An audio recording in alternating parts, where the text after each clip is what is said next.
Bismillahirrahmanirrahim. Assalamualaikum warahmatullahi wabarakatuh. Salam sejahtera bagi kita semua. Selamat pagi.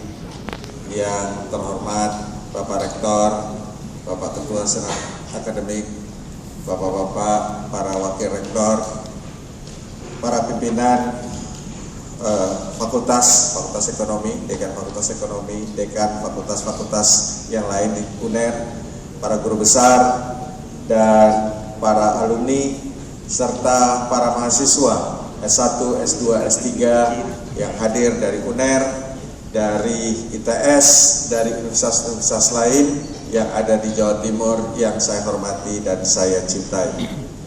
Bapak Ibu, adik-adikku sekalian, hari ini adalah kuliah kedua, adalah kelanjutan dari kuliah yang pertama pada minggu lalu. Ya. Saya sedikit mengulang, tapi sebelumnya saya ingin menyampaikan permohonan maaf saya karena saya datang terlambat, ya, dikarenakan saya datang dari Bandung, ya, karena kemarin ada pertemuan dengan para gubernur se-Indonesia di Bandung. Pagi ini traffic Bandung agak di luar dugaan, ya, sehingga agak kena macet dan begitu sampai di Surabaya sudah agak terlambat dari schedule yang ditentukan. Untuk itu saya mohon maaf yang sebesar-besarnya.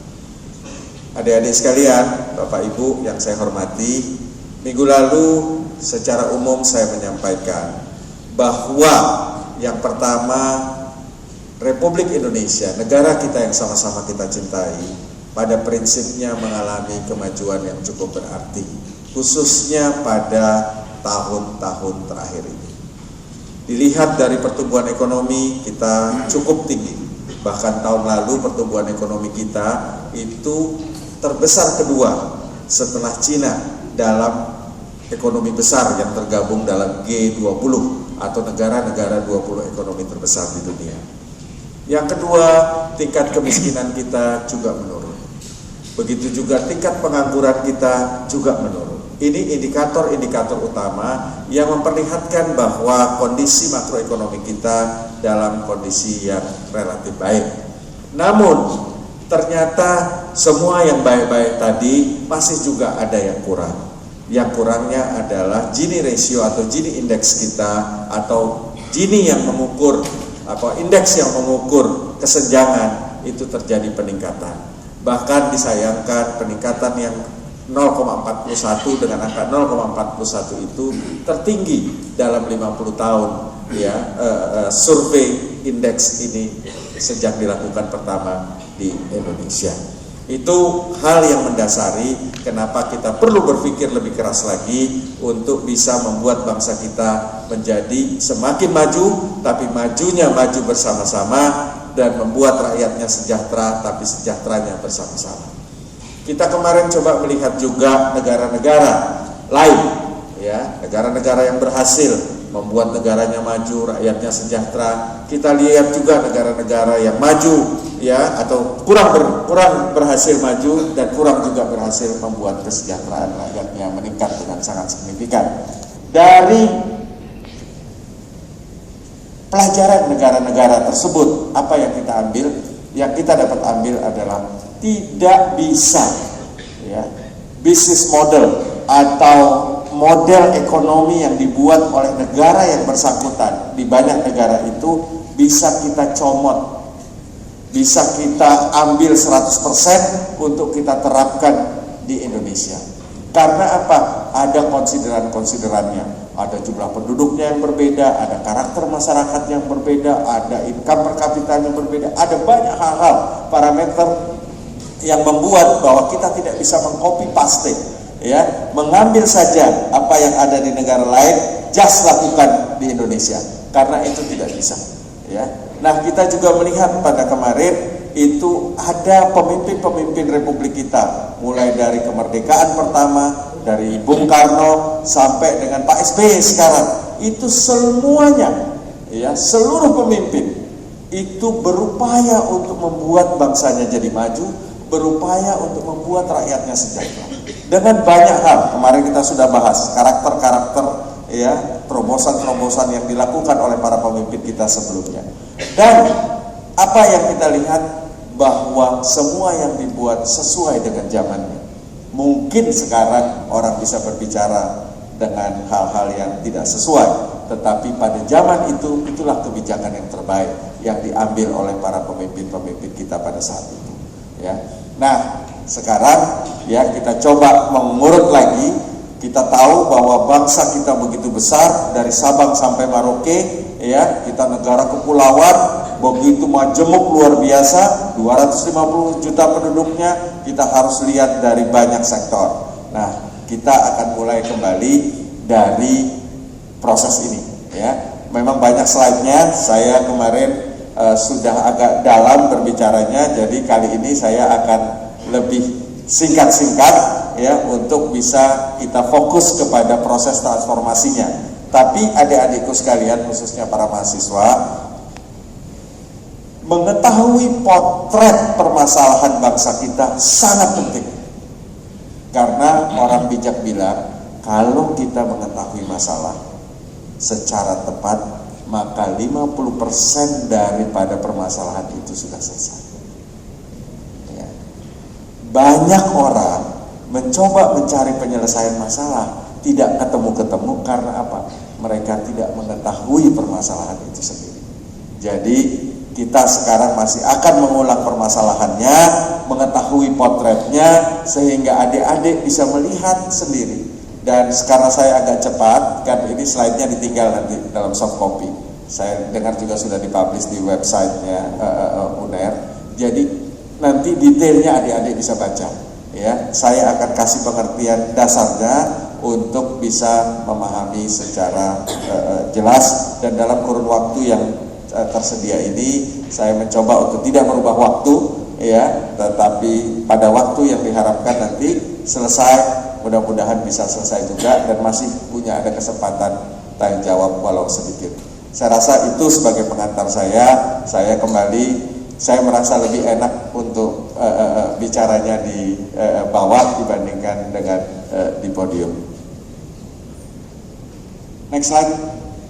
Nah, kemarin Bapak Ibu sekalian, kita sudah bicara bahwa ada 3 hal dimensi yang harus kita lihat. Karena pada dasarnya pembangunan itu mau dibikin negaranya maju, mau dibikin rakyatnya sejahtera, ya, siapa yang harus menjadi objek? Yang harus menjadi objek adalah orangnya. Yang harus menjadi objek adalah rakyatnya. Nah, rakyatnya kita lihat kemarin dari tingkat pendapatan dan konsumsi serta kekayaannya penting, karena ada yang miskin, ada yang hampir miskin dan lain sebagainya, dari demografi dan dari geografinya. Nah, kita sekarang coba lihat. Ini saya ulang kembali supaya lihat kemarin dari ada individu, ada korporasi, ada negara. Next slide. Ya, kemarin kita sudah bahas banyak hal tentang ini. Ini inti permasalahan. Kemarin saya dengan para gubernur masih ngasih lihat ini lagi, kenapa, supaya ngerubah mindset. Jangan berpikir business as usual, harus dilihat business as not as usual. Next slide. Ya, kemarin kita lihat juga dari kekayaan, ya, soal tanah, ya, soal kemarin ada soal aset finansial, tabungan, ada soal electricity. Next slide. Ya, kita lihat juga soal perusahaan kecil, menengah, besar. Next slide. Ini kemarin sudah kita bahas mengenai masalah ini. Terus, ya, ini permasalahan yang ada di permasalahan kita, keterbatasan modal, keterbatasan akses pasar, teknologi, akses informasi, keterbatasan jiwa kewirausahaan. Next slide. Nah, ini yang kemarin yang terakhir, slide terakhir kemarin waktu kita kuliah adalah ternyata kepemilikan asing itu sudah mulai menguasai dengan agak signifikan di Indonesia. Sekarang sudah lebih dari 10%, bahkan di pasar modal investment asing sudah lebih besar daripada investment orang Indonesia sendiri. Ya, ini adalah suatu PR yang akan, gimana cara mengatasinya nanti kita akan sampai di dalam pengatasan ini. Tentu kita nggak boleh melarang orang asing masuk ke Indonesia, tetap harus kita buka sebesar-besarnya. Tapi orang Indonesianya yang harus diperkuat. Itu kira-kira gambarannya. Ya, next. Nah, Bapak Ibu sekalian, ini yang sebenarnya yang awal. Saya cuma memperlihatkan slide ini menyatakan bahwa dari tenaga kerja kita, ya, dari para pekerja kita itu ternyata mayoritas masih bekerja di sektor informal. Ya, walaupun ada kecenderungan di sektor formal itu menaik, ya, dari 30 sampai ke 37%, tetapi tetap 63% di tahun lalu itu masih bekerja di sektor informal. Nah, apa konsekuensi kalau dia bekerja di sektor informal? Satu, pasti security-nya lemah, job security-nya. Yang kedua, upahnya pasti rendah, kualitas dan produktivitasnya rendah, resiko kerja relatif tinggi, jam kerja tidak beraturan. Nah, bisa nggak maju Indonesia kalau begini?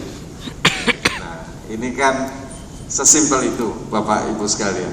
Ya, jadi foto itu penting, pictures itu penting untuk kita tahu kemana kita harus melangkah ke depan. Next. Ya. Nah, lalu sekarang kita lihat tadi sudah dari penduduk. Nah, sekarang kita lihat dari demografi. Dulu kan dari ke penduduknya, sekarang dari demografi. Masih ke penduduk, tapi kita lihat dari life cycle-nya, dari produktivitasnya, dari pendidikannya, dari gendernya, dari sosial demografi dan budaya. Sekarang kita lihat dari life cycle. Ini penting nih. Ini untuk ilmu kedokteran, farmasi, semua segala macam penting. Ya, Bapak Ibu. Nah, ya, life cycle ini, ya, adik-adikku khususnya, orang itu kan mulai dari pertama apa? Dia menikah, suami istri kan, lalu ada masa proses konsepsi, ada masa kehamilan, ada bayi lahir, terus sampai dia usia tua dan mati. Itulah namanya life cycle. Nah, kita lihat Ibu Bapak, sekarang di mana masa produktif itu? Masa produktif itu ada di sini. Ya, di Indonesia itu, dan ini juga perhitungan dari dunia, itu mulai dari 15 tahun. Ya. Sampai dengan 60 tahun kalau di Indonesia. Nah, mau diapain nih? Bayangkan, ya, bisa nggak Indonesia maju kalau ininya kita nggak urus semuanya? Nggak bisa, Bapak Ibu. Jadi harus diurus. Gimana ngurusnya? Nanti kita sampai pada saatnya. Ya, diurus. Contoh misalnya, ini orang menikah aja. Ya, bayangkan kalau sekarang orang menikah di Indonesia, pernah nggak, common nggak orang menikah diperiksa? Enggak kan? Sekarang diperiksa. Ya, tahu nggak adik-adik bahwa seorang sebelum menikah, si A dan si B, si A bisa membawa, ya, resus tertentu, penyakit tertentu yang tidak keluar pada si A karena dia bukan dominan. Ya, si B itu membawa juga, ya, tertentu, nggak kelihatan karena tidak dominan. Begitu dia kawin, anaknya keluar untuk dominan. Contohnya talasemia, ya, membawa talasemia tapi negatif, sini membawa talasemia negatif, kawin, anaknya positif. Begitu positif, jumlahnya sekarang talasemia makin lama makin banyak. Apa yang terjadi? Beban pembangunan, butuh biaya besar sekali. Orang tuanya susah, ya, harus membiayai, ya, begitu usia tertentu harus ditinggal sama anak. Nah, itu bisa di manage. Nah, ini caranya. Dan setiap ini ada manajemennya, Bapak Ibu sekalian. Ya, inilah mengatur keluarga Indonesia. Ya, jadi ini jadi ngurus negara, ya, tidak semudah seperti apa yang dipikirkan. Coba bayangin, ini semua mesti diurus, ya, gitu. Ya, bukan cuma ini, tadi semua slide saya itu mesti diurus semua. Next slide.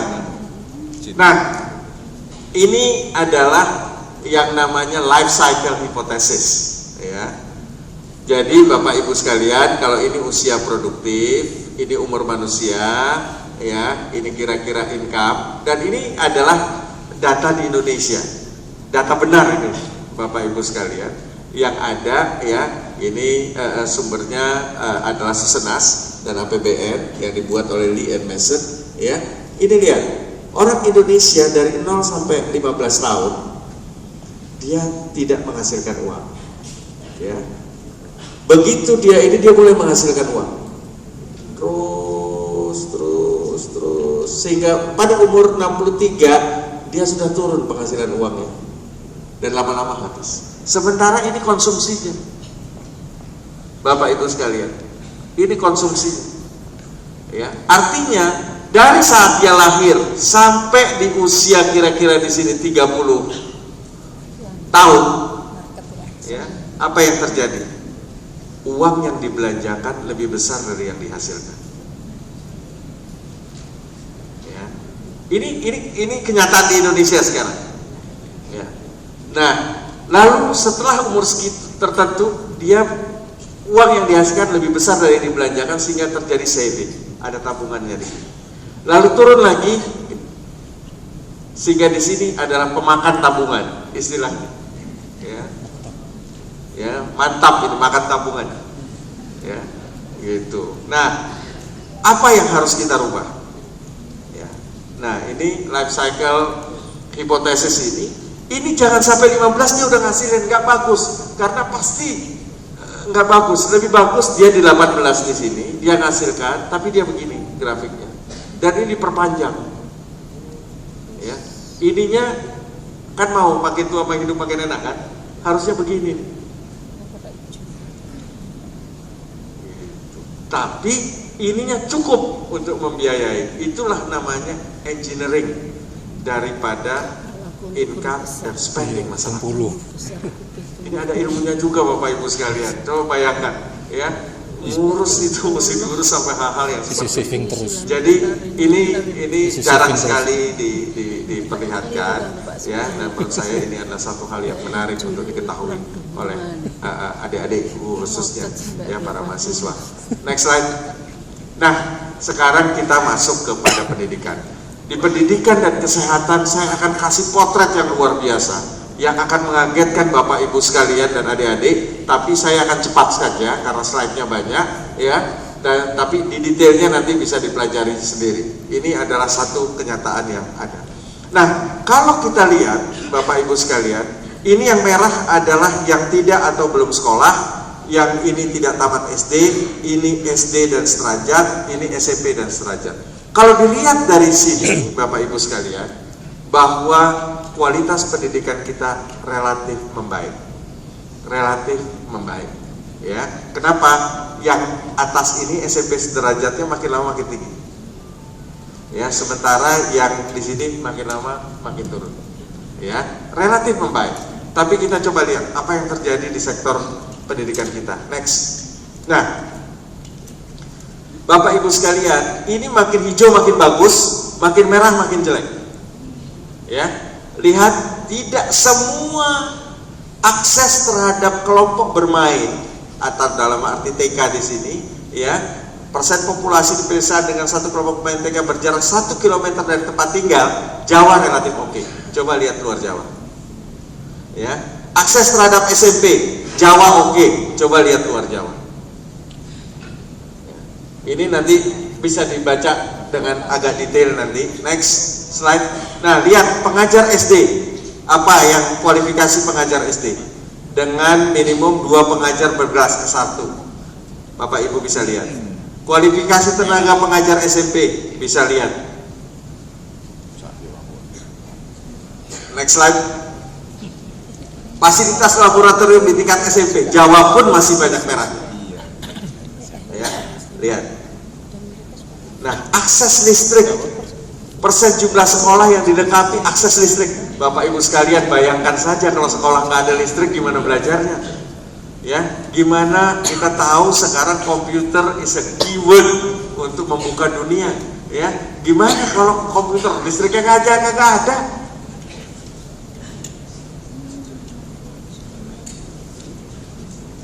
Ini potret, ya, Bapak Ibu adik-adikku sekalian. Jadi bisa melihat dengan kenyataan bahwa ini adalah kenyataannya. Next slide. Nanti bisa dibaca detailnya. Nah, kalau kompositnya kira-kira ini soal kesediaan air di kamar kecil. Artinya sekolah kalau di kamar kecil nggak ada air, apalagi di tempat yang lain kan begitu. Ya. Coba lihat. Ini potret-potret yang terlihat. Next slide. Nah, ini adalah kompositnya. Kalau dihitung ketersediaan fisik 50%, kualitas tenaga kerja 20%, kelayakan fasilitas 30%, ini kompositnya. Jawa relatif oke, luar Jawa masih jauh daripada yang kita harapkan. Nah, jadi ini sebagai bukti kenapa kesenjangan masih terjadi. Ya, Bapak Ibu sekalian, ya, kesenjangan bukan cuma tadi di income, di spending, tapi kesenjangan juga terjadi di geografi, di demografi. Ini adalah sebuah kenyataan yang harus kita bereskan PR-nya. Next slide.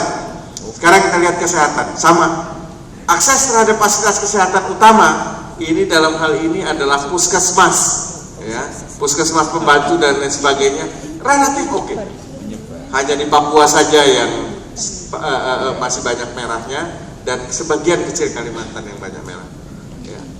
Akses terhadap rumah sakit, kalau ini puskesmas pembantu, ini rumah sakit. Rumah sakit di luar Jawa hampir semuanya.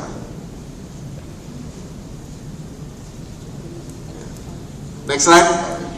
Nah, ketersediaan petugas kesehatan di rumah sakit, dokter di puskesmas, ya relatif oke, kecuali Papua, sebagian Sulawesi, sebagian Kalimantan, sebagian Sumatera. Bidan di desa, nah ini menyangkut kepada Human Development Index, ya. Kalau bidannya kagak ada di desa, itu akibatnya seringkali persalinan itu akan berakibat infeksi, ya, akibatnya kematian bayi dan ibu yang tinggi. Ini sebenarnya, jadi kan sekarang kita sering ribut, wah HDI kita rendah, kita nggak bisa memperbaiki, ya, berulang saja yang disalahin, semua nggak ada. Ya, gimana coba? Mungkin nggak kita HDI kita naik? Kalau ininya kita nggak settle. Jadi mengetahui potret adik-adikku sekalian sangat penting untuk bisa membuat kebijakan. Jangan pernah nanti kalau adik-adik sempat memimpin jadi apapun, jangan pernah membuat kebijakan apabila Anda tidak tahu masalah. Tahu masalahnya secara jelas, secara detail, baru Anda boleh buat kebijakan. Karena apa? Kalau enggak nanti feeling, ya, gitu, bahaya kan? Gitu, semua pakai feeling kan repot juga. Gitu. Kalau pacaran boleh pakai feeling. Ya. Next slide. Nah, kualitas puskesmas, ya, sama daerahnya Sumatera, Kalimantan, Sulawesi, Papua. Listrik ini juga masalah. Listrik ini ternyata jadi masalah yang luar biasa. Ya, bagaimana puskesmas, rumah sakit mau beroperasi benar, ya, kalau listriknya nggak masuk?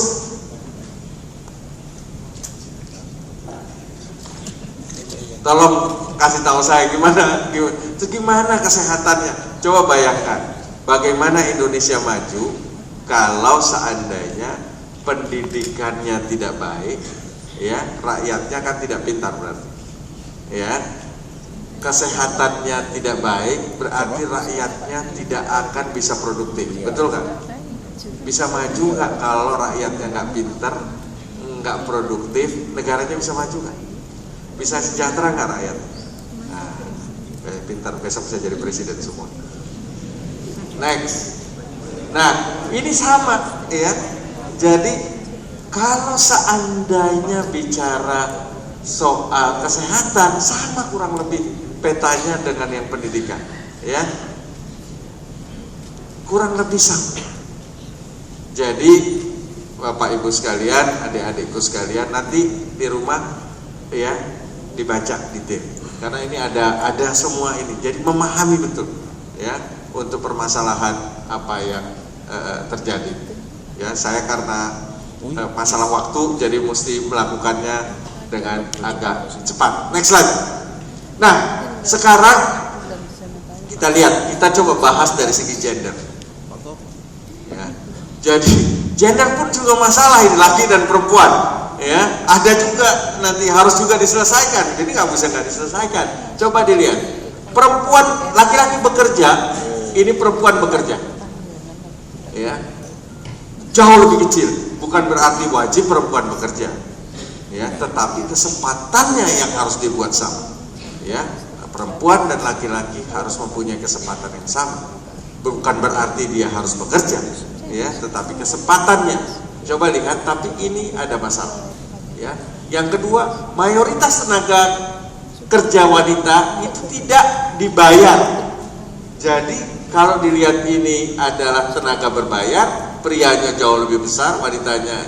Nah, mayoritas yang tidak dibayar, wanitanya lebih besar. Jadi kalau wanita bekerja dianggap lebih sebagai pembantu saja. Gitu. Nah, ini kan problem yang ada, ya.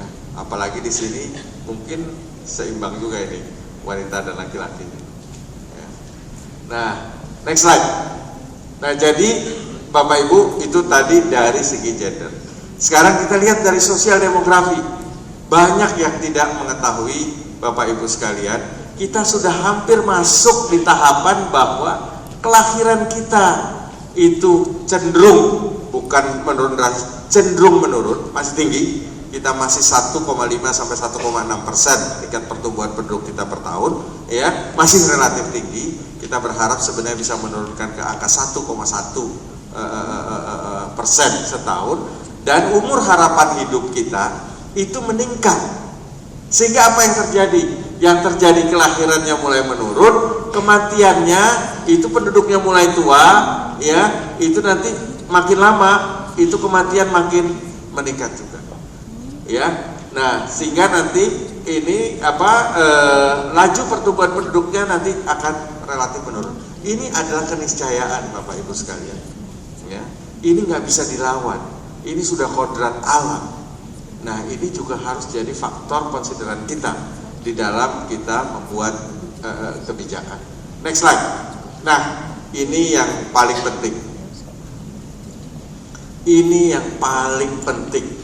Banyak orang kita tidak memahami masalah ini, ya, ini paling penting. Bapak Ibu sekalian, dulu penduduk kita tahun 80-an tuh kayak begini. Apa artinya? Usia muda, anak-anak itu jauh lebih besar dari orang tua. Orang tuanya sedikit, anak-anaknya banyak sekali. Nah, sekarang posisi kita kurang lebih begini. Inilah kita namanya, kita memiliki sekarang bonus demografi.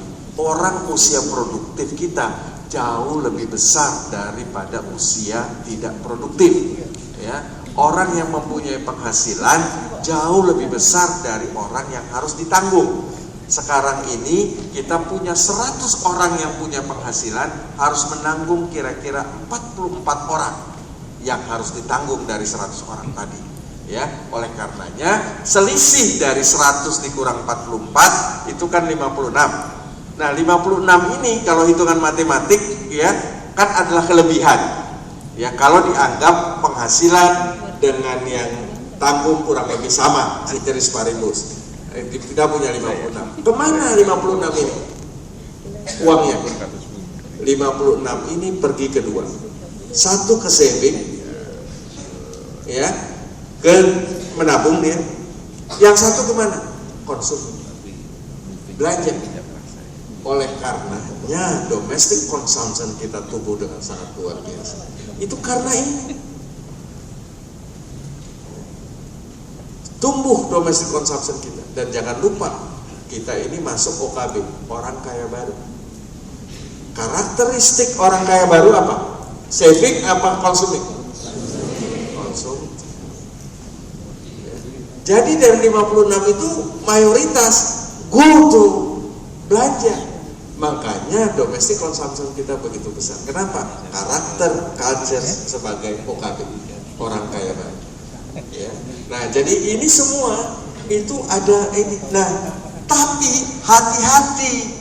2030 kita sudah akan begini. 2050 sudah akan begini. Nanti mungkin 2070 sudah begini tapi terbalik. Seperti Jepang, ya, negara dengan aging population. Artinya apa? Yang ditanggung jumlahnya lebih banyak dari yang produktif. Ya, apa yang terjadi? Domestic consumption-nya akan menurun, ya, saving-nya juga akan menurun. Kenapa? Saving-nya dipakai untuk. Jadi adik-adik ngerti ya? Ya, ini penting, ya.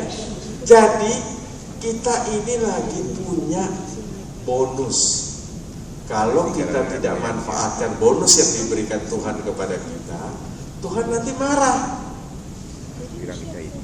Ya gitu. Makanya bonus ini pakai maksimumnya untuk cepat membuat bangsa kita jadi maju, cepat membuat kita rakyat menjadi sejahtera. Karena kalau tidak, nanti kita akan diambil ini sama Tuhan bonusnya, ya. Karena ini adalah sunatullah, ya, adalah sesuatu yang harus terjadi, ya. Diambil bonusnya sama Tuhan, nah kita kehilangan apa yang kita punya gitu, dan potensi yang kita harus dapatkan. Next slide. Nah, salah satu kemarin kita bicara soal mindset, ya. Saya kebetulan baru balik dari Korea, jadi banyak Korea ini yang saya mau sharing, ya. Jadi Korea itu begitu majunya karena dia memiliki seorang presiden yang kebetulan bapaknya presiden yang sekarang terkenal sekali, namanya Park Chung-hee. Ini dialah bapak Korea modern, ya. Nah, sangat otoriter, keras, ya. Tetapi satu hal, yang pertama dia buat begitu dia jadi presiden, dia cuma bilang begini sama rakyatnya, hai rakyat Korea, gitu, ya. Pengen Korea maju? Pengen. Gak ada yang gak bilang pengen kan? Pengen Korea sejahtera? Pengen. Oleh karenanya, pengen rakyat Korea sejahtera dan kaya? Pengen. Oke, kalau begitu bersikaplah seperti orang maju. Ya. Bisa nggak orang itu malas tidak bekerja bisa maju? Enggak, oleh karenanya bekerja yang keras. Ya, bisa nggak gitu orang dengan tidak disiplin, ya, mental yang meminta-minta bisa jadi orang kaya dan bisa sejahtera? Nggak bisa. Oke, mulai sekarang jangan minta-minta, disiplin, ya, bekerja keras. Merubah mindset, berubah itu semua, ya. Jadilah Korea seperti sekarang, ya. Kalau Bapak Ibu belajar tentang sejarah Korea, ya, inilah orang yang berada di balik kesuksesan Korea seperti sekarang. Next slide. Nah, Bapak Ibu sekalian, sekarang kita masuk ke geografi, ya. Ini penting. Kenapa geografi penting? Bayangkan Sabang Merauke, ya. Ini adik-adik, itu kalau kita terbang pakai pesawat jet dari Sabang sampai ke Merauke, itu butuhnya 8 jam terbang. Ya. Kita bayangkan terbang pakai pesawat jet dari LA ujung sini di Amerika ke New York di ujung sana, itu cuma butuh 4 jam. Ya. Jadi negara kita tuh besar luar biasa. Ya. Dan ada lebih dari 17.000 pulau, ya. Ini Angkatan Laut tahu berapa banyak pulau yang udah hilang. Ya, gitu. Kenapa? Karena memang global warming, air lautnya naik. Yang kedua, pasirnya diambilin, ya, sampai tenggelam itu pulaunya, ya, gitu. Nah, jadi ini kenyataan. Jadi penting ini. Dan kita bilang, ya, kita ini bangsa pelaut. Bohong. Kita bukan bangsa pelaut, ya. Nenek moyang kita datang ke Indonesia itu lewat laut, ya, cuma mampir doang. Kalau Anda belajar proses daripada sejarah Indonesia, mereka ke gunung. Kenapa? Karena tanah di gunung lebih subur. Jadi sebenarnya nenek moyangku bangsa pelaut, nggak benar itu. Ya, ini teman-teman dari Angkatan Laut itu mesti tahu, nggak benar. Ya, nenek moyang kita itu petani. Makanya kita ini bangsa darat. Padahal Tuhan memberikan kita ini arkipelago. Kita negara kepulauan terbesar, ya, di dunia. Walaupun garis pantai kita kalah sama Kanada, ya, sebagai nomor 2, tapi kita ini terbesar negara kepulauannya. Nah, jadi adik-adikku sekalian, ini kita itu masih bangsa darat, belum bangsa laut. Padahal 2/3 wilayah kita laut, ya, kita punya, dan praktis masih ya kecil sekali lah potensi ekonomi kita yang diambil dari lautan. Ya, jadi ini adalah potret ya supaya ketahui. Next slide. Nah, untuk itu kita perlu sistem logistik nasional. Kenapa perlu sistem logistik nasional? Bapak Ibu tahu nggak bahwa perbedaan harga di Surabaya sama di Papua, namanya harga semen misalnya, satu sak di sini 50.000, di sana bisa 500.000. Adik-adik tahu nggak? Kenapa? Karena tidak ada sistem logistik yang baik di Indonesia. Barang harus diambil di ini, di itu, diterbangkan lagi nanti pakai pesawat kecil ke. Ya.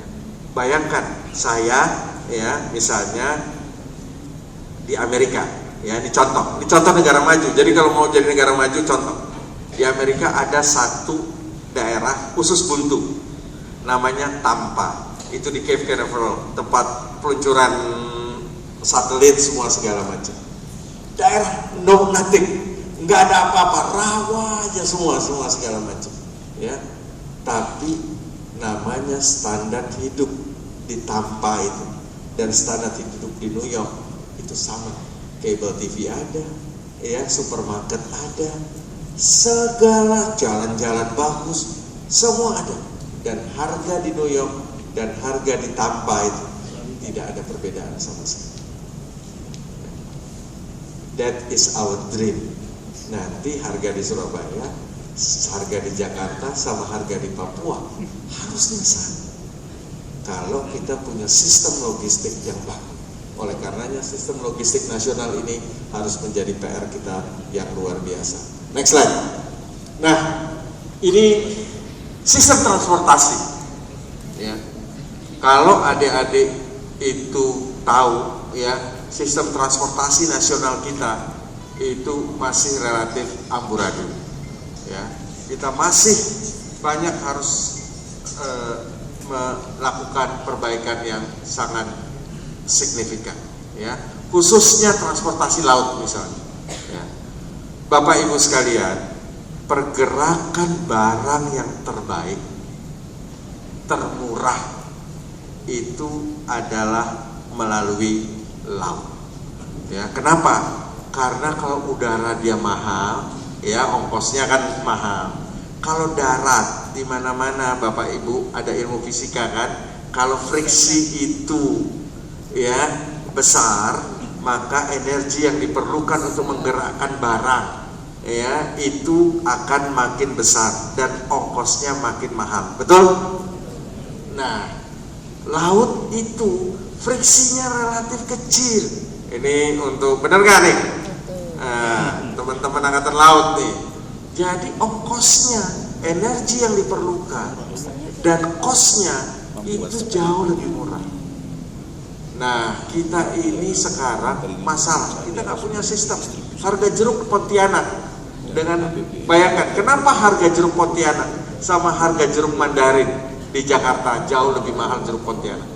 Karena ngangkut jeruk Mandarin dari Cina ke Jakarta ke Surabaya jauh lebih murah dari ngangkut jeruk Pontianak dari Pontianak ke Jakarta atau ke Surabaya. Ya. Gila nggak Republik ini?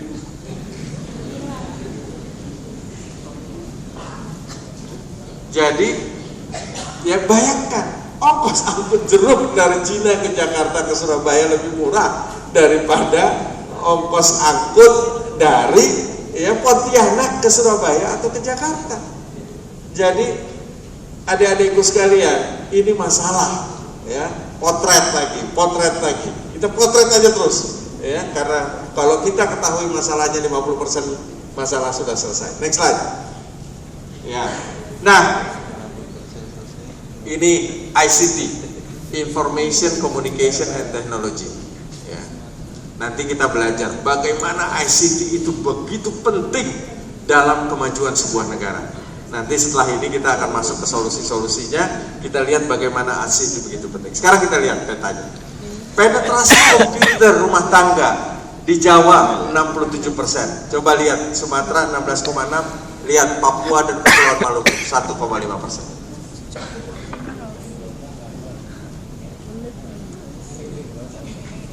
Nanti Bapak Ibu akan melihat bagaimana itu ICT bisa merubah kemajuan sebuah negara, ya, bahwa penetrasi ICT akan bisa membuat GDP sebuah negara menjadi maju lebih besar, ya.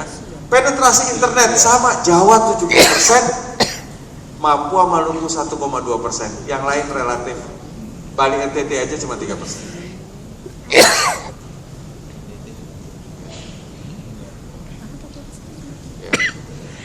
Jadi Bapak Ibu sekalian, potret lagi, ya. Bisa nggak Indonesia maju kalau potretnya begini?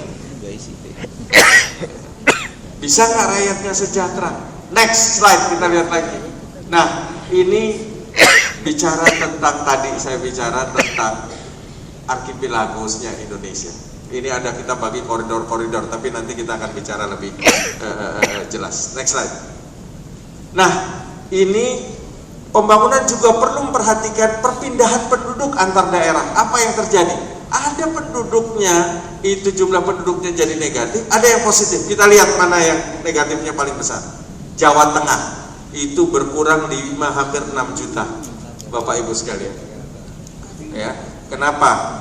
Karena Jawa Tengahnya, provinsinya tidak mampu untuk membuat daya tarik yang luar biasa, ya, untuk penduduknya bertahan di Jawa Tengah.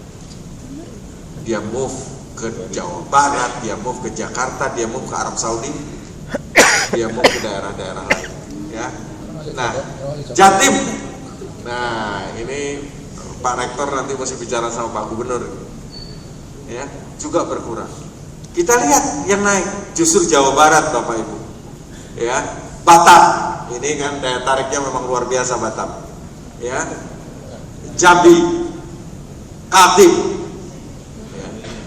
Jadi ada proses. Kesimpulannya apa Bapak Ibu sekalian? Daya tarik pertumbuhan ekonomi itu membuat orang pergi.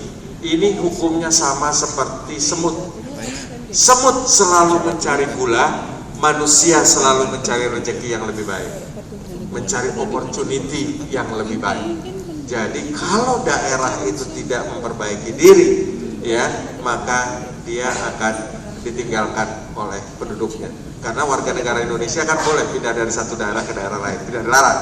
Yang dilarang pindah dari satu negara ke negara yang lain, betul? Nah, next slide. Nah, Bapak Ibu sekalian, itu kita bicara potret, ya, kita bicara potret. Nah, sekarang kita sudah tahu potretnya, kita sekarang coba lihat bagaimana kita membuat solusinya, bagaimana kita membuat jalan keluar kalau kita sudah tahu potret. Next slide. Nah, Bapak Ibu sekalian, ini potret, ya.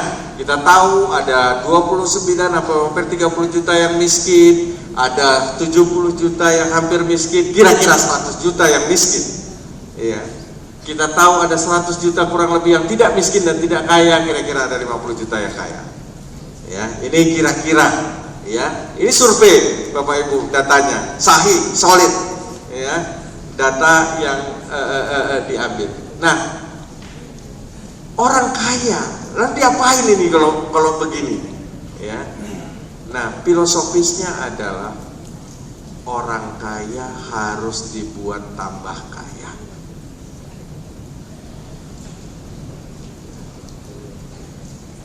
Orang kaya jumlahnya dari 50 juta harus ditambah jumlahnya.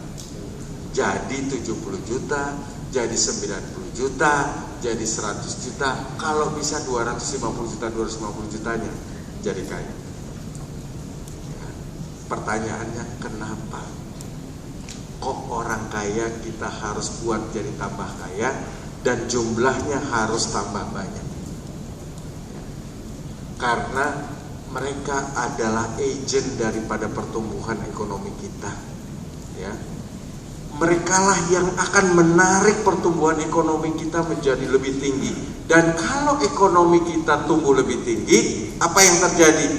Maka pengangguran akan berkurang, penyerapan tenaga kerja akan meningkat, maka kemiskinan akan berkurang bahkan hilang. Nah, cuman ada syaratnya.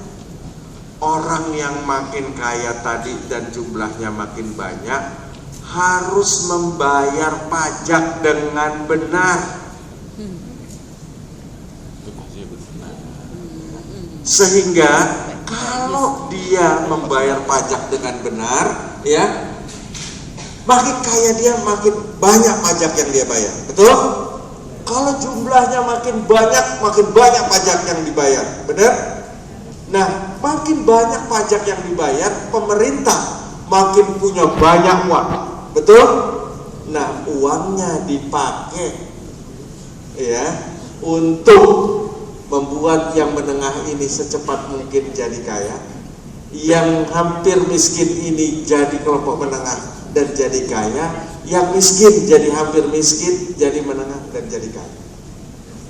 Itu basic filosofis, Bapak Ibu sekalian. Karena nggak bisa negara membuat yang miskin jadi hampir miskin, jadi menengah, jadi kaya kalau nggak punya uang.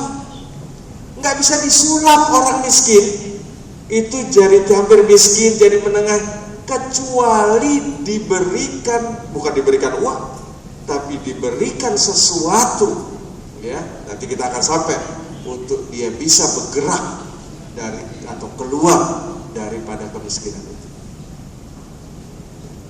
Jadi jangan musuhin orang kaya, musuhin orang kaya yang tidak bayar pajak dengan benar. Ya. Tapi buat sebanyak mungkin orang kaya dan buat orang kaya makin kaya, karena kita perlu untuk membereskan masalah ini. Nah, ya, jadi next slide. Ya, saya nanti detailnya adik-adik pelajari sendiri. Ya, nanti dalam ini saya mau ngundang supaya pertanyaannya bisa lebih banyak. Nah, kemarin kita lihat usaha mikro, usaha menengah, usaha besar. Beda kan ininya, produktivitasnya masih ingat, income-nya dan lain sebagainya. Nah, untuk itu ini harus juga dikelola dengan baik. Tapi ini semua butuh uang tadi. Ya, nggak bisa pemerintah itu melakukan ini kalau dia nggak punya uang. Oleh karenanya harus tadi, ya, dibuat supaya pemerintah punya uang. Caranya punya uang adalah dengan melakukan tadi, orang kaya dibikin tambah kaya, jumlahnya dibikin tambah banyak. Caranya dengan kasih dia itu iklim, jangan berpihak, nggak usah, iklim usaha yang baik, kepastian hukum, dan jangan diganggu. Nah, adik-adik, untuk mendorong usaha kecil mikro, kita perlu mendorong semangat kewirausahaan di kalangan generasi muda. Ya, saya kan memulai usaha dari bawah, ya, dari mulai mahasiswa tingkat 1, saya sudah jadi pengusaha. Ya, nah, mulainya dari mana? Pakai modal? Enggak. Ya, ada yang ngajarin? Enggak. Ada yang ngasih ceramah kayak gini, kuliah? Enggak. Gitu, semua sendiri aja. Gitu, karena keterpaksaan, karena segala macam melakukan. Jadi kalau misalnya saya ambil contoh, mahasiswa UNER ada berapa Pak Rektor? Total 25.000, ya, 25.000 semua punya semangat kewirausahaan, ya, bergerak kecil-kecil masing-masing dengan ininya, ya. Bayangkan 10% saja jadi pengusaha menengah, udah berapa? 2.500 orang, ya. Dari 2.500 orang, 10% saja yang jadi pengusaha besar dan konglomerat. 250, ya. Baru UNER, ya. Coba tambah UNER, tambah ITS, tambah Brawijaya, tambah apa di Jawa Timur. Cari 1.000 aja nggak susah. Nanti ada konglomerat di Jawa Timur. Jadi ini penting, ya, dari muda Saya nggak ngambil prevalensi yang tinggi loh, cuma 10%, 10% masuk ke menengah, dari menengah 10% masuk ke atas, gitu. Karena, nah, lalu pemberian akses terhadap pembiayaan. Nanti ini harus namanya KUR itu kredit 1 juta sampai 5 juta, ya, itu betul-betul diberikan kepada yang pemula-pemula ini, ya, gitu. Dulu saya nggak ada yang begitu-begitu, ya.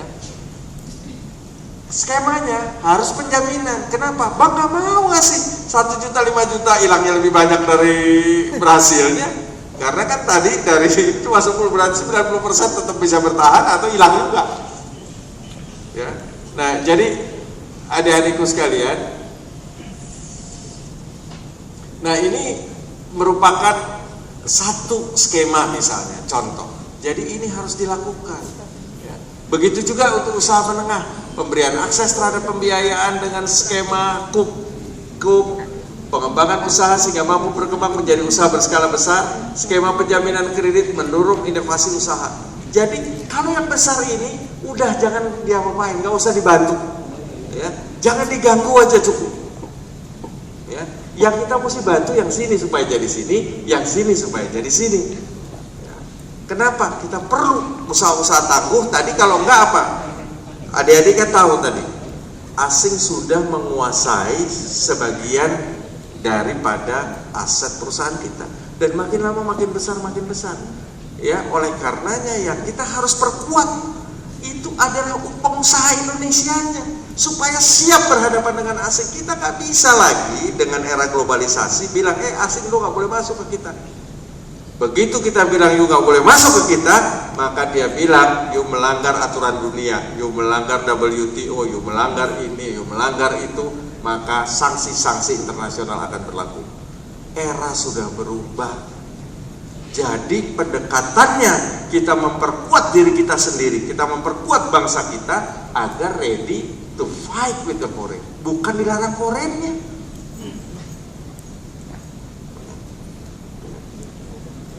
Jadi era populis itu udah lewat, ya, bahwa wah kita harus membela gini, asing harus, nggak bisa. Kita tidak bisa berdiri lagi. Ini kan ada dunia tatanan internasional yang kita nggak bisa. Nah, filosofi ini harus dipahami oleh adik-adikku sekali. Next slide. Nah, contoh lagi misalnya, nanti bisa dibaca sendiri. Misalnya ini contoh juga ada di Korea ini ya. Tapi intinya ini misalnya kawasan industri. Ya, ada satu bisnis besar, ya, misalnya ini pabrik mobil, Astra misalnya, ya.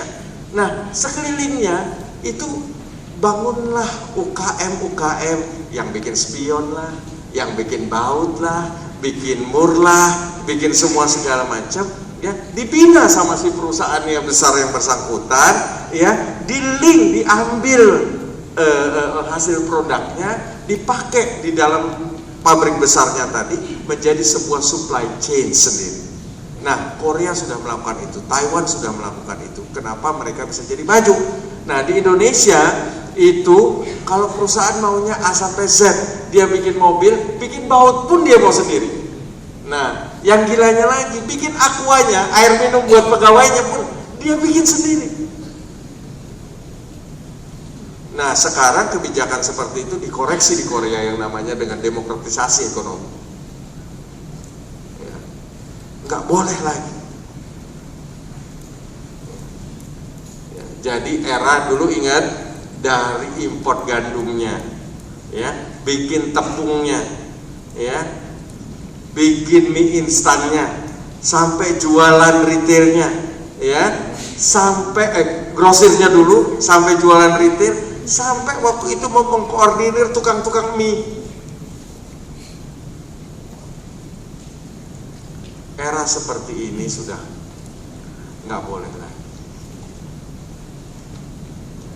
Jadi inilah koreksi-koreksi yang harus kita lakukan terkait ini. Banyak case-case-nya, adik-adik nanti bisa baca. Saya karena keterbatasan waktu, saya nggak mau mengulang kesalahan minggu lalu. Gitu. Kenapa? Karena materi tidak selesai, sementara waktunya sudah habis. Next slide.